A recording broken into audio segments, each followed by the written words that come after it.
I am Denise Hill. Today, I want to offer you some tips to avoid communication breakdown in relationships.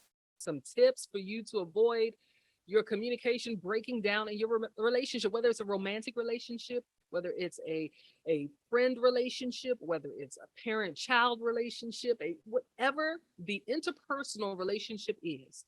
You don't want your communication to break down because all types of things can happen as a result of that, right?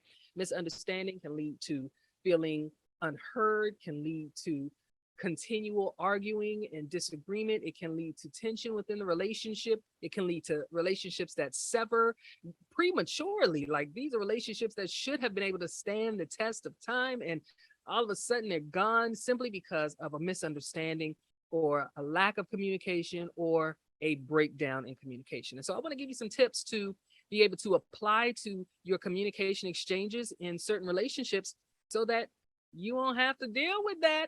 Nope. And if you do, you'll be able to kind of reflect and learn from it so that the next time you have to communicate, it won't be an issue. It won't be a challenge, and it won't lead to something that could be potentially devastating for that relationship. Okay. So there are 6 of them. Here we go. Number 1 tip to avoid communication breakdown in your relationship: gotta be patient. Be patient. Like, you gotta be patient with each other. Sometimes there's a processing issues that we don't know about from fatigue. You've had a long day, you're hungry and hangry. I mean, like, there are things that compromise your ability to process quickly. So something you thought you heard, perhaps that's not what you heard, or the intent behind it was different than what you thought it was. And if you react rather than respond, take the time to be patient, interpret it properly, check for misunderstanding and correct that, and then respond accordingly. If you just react and it's all emotional, and there is going to be a breakdown in communication and ultimately a breakdown in your relationship. So you've got to, when you're trying to have strong, effective communication in a relationship, you've got to be patient with each other. Okay? You've got to be patient with each other's learning styles, communication differences, history, the way they've learned to use language, everything. You've got to use some patience. Okay? If you approach any communication exchange that way first, as opposed to reactionary and emotional, your communication has a better chance at being effective than not. Okay. So, first tip to avoid breakdown in communication within relationships: be patient with each other. Okay. Even be patient with yourself. Cause, sometimes I'm sitting here falling over words like I just did. Like, slow down, calm down, be patient. It'll work out. All right. Number 2, you got to identify the sender. So, I've told you before, communication is a process, and it starts with a sender of that message formulating that message. Is called encoding, and they're thinking of language, they're thinking of context, they're thinking of everything, that they put this message together and they send it through a channel. That could be a text message, that could be an email, that could be face-to-face communication. That message gets to the receiver of the message, and they break it down for understanding.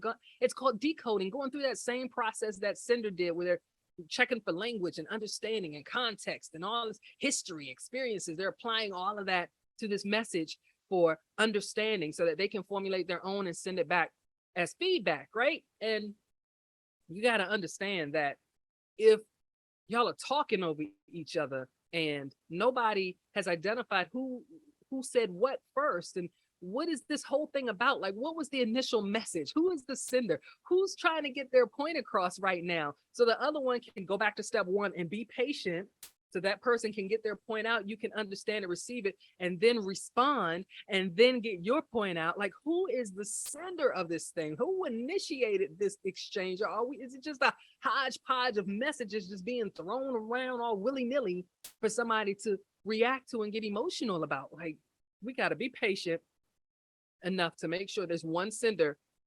Yes, communication can be transactional, but if it's too transactional, where everybody's sending and nobody's receiving, then nobody's being heard, and communication is not effective if that message that was intended and was sent is not broken down and comprehended the way it was intended. That's not effective communication.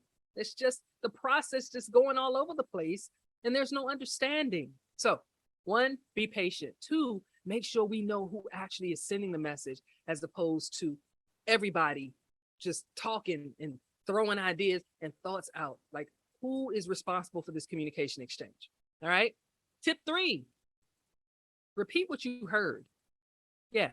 A lot of this is always going to go back to step 1, like, because you got to be patient. You're dealing with people. Those are just people are infallible beings. Like they just got challenges and stresses and so many things pulling at them and stuff. And you gotta be patient. All right. So a lot of this is gonna go back to number 1. And step 3 is one of those. Repeat what you heard. Because sometimes you thought you understood, but they intended it a different way. And sometimes we say something so fast, or we don't consider, someone's language, someone's cultural differences, someone's, social exposure to certain concepts we're talking. We don't consider those things. We just blurt out what we're thinking or we're feeling, and we just say it with no consideration to how that person might receive it. And so if somebody's doing that to you, maybe you need to pause, say, do I understand you're saying that X, Y, and Z? So let me get this straight. What you're trying to get me to understand is X, Y, and Z. Okay, so let me understand. Let me just repeat this back to you, that your point is X, Y, and Z. Because if you take the time to do that, that allows for any misunderstanding to be exposed quickly and corrected quickly so that communication can be effective.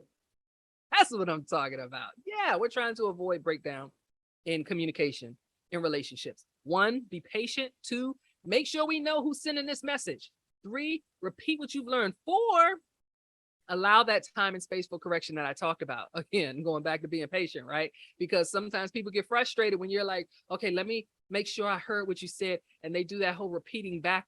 Well, listen, and they're just so emotionally charged that they just want to get to the argument. No.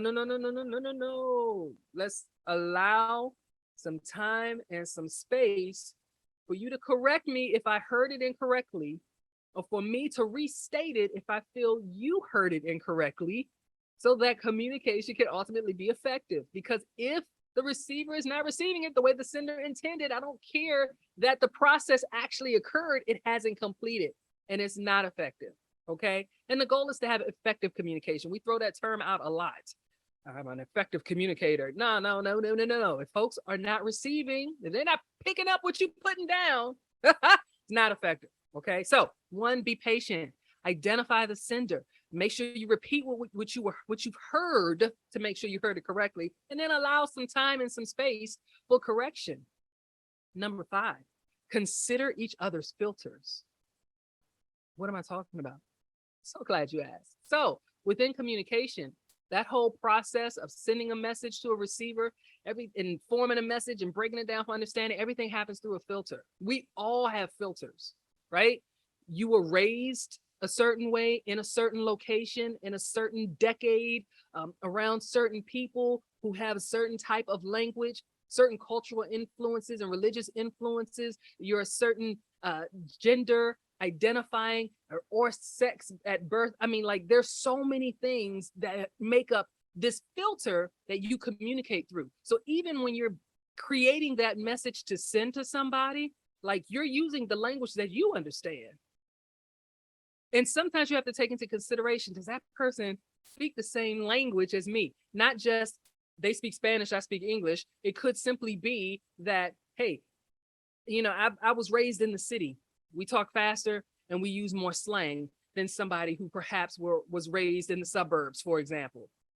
I'm just making up examples. It could be vice versa. The point is, we cannot assume that everyone communicates the way that we communicate. So if you take the time to consider their filter, and if this is somebody you're in a relationship with, you should have a bit of understanding of their filter, and you still may not know everything about them. You may not know that somebody calls a soda pop. You may not know that. And so when somebody's like, yo, give me a pop, you're like, well, you want me to hit you?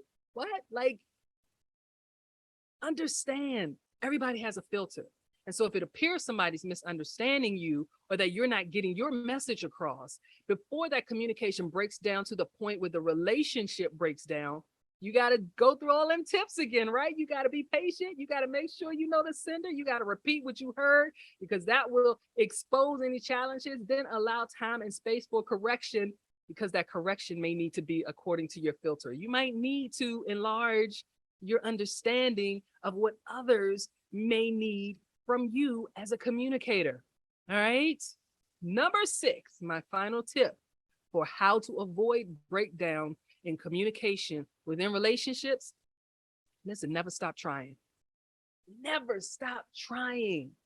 How many times do you get into an argument with somebody, a significant other or such and such, and communication has broken down?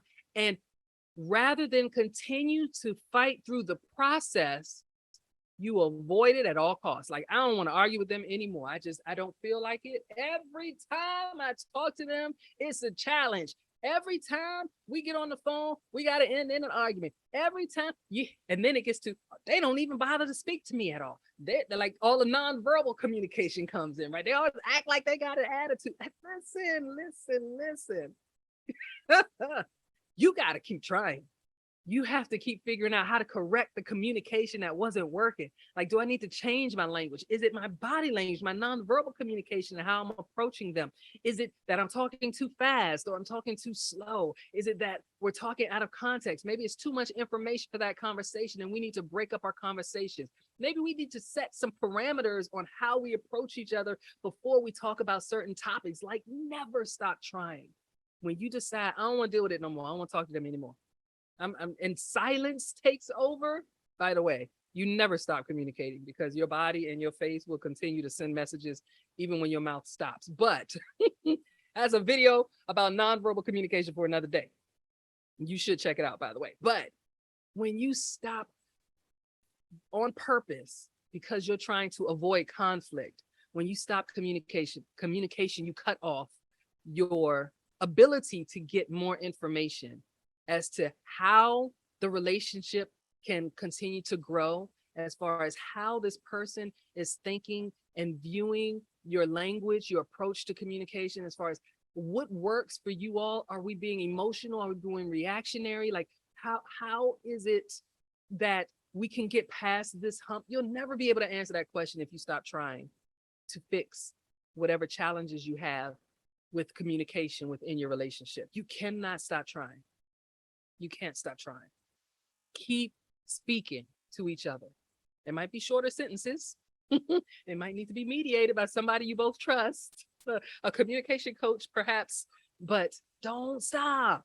You have to continue to get messages across. There's information there that, if used properly, if analyzed properly, can help your relationship be stronger, can help you both be better communicators for each other, and then you can grow and have the relationship that you want. So again, these are just my tips, but I got 6 of them on how you can avoid communication breakdown in your relationship.